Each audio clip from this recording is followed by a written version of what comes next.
It's well established that a well-built wall system will include a drained and ventilated cavity. This means that there's a cavity behind the cladding with a membrane behind that provides a drainage pathway with ventilation openings at the bottom and top of the wall to create airflow and dry off any moisture within that cavity.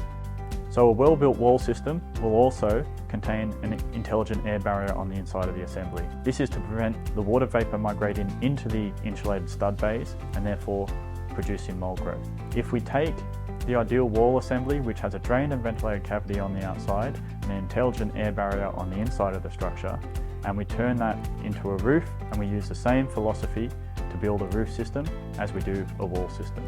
This is how we build the ideal roof system.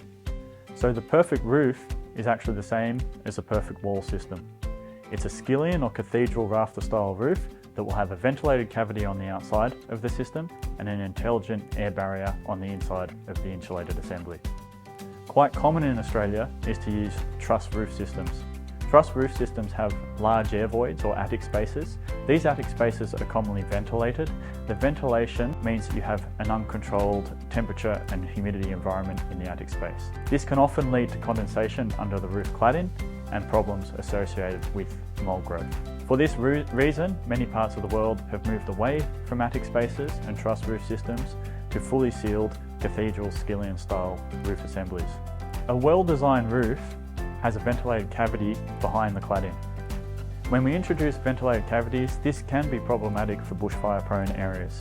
We know that burning embers are a problem and that 2mm stainless steel or galvanised mesh are required to prevent burning embers entering the roof space. In 2009, Victoria had Black Saturday bushfires.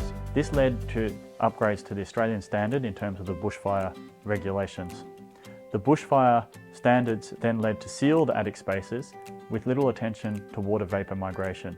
This led to mouldy roof spaces and kicked off the discussion around water vapour and condensation in our buildings. So what we do know is that roofs need vapour control and they need to have drying capacity. Drying capacity is achieved through ventilated cavities in the roof structure and intelligent air barriers on the inside to stop water vapour migrating into those roof assemblies, creating condensation and mould growth.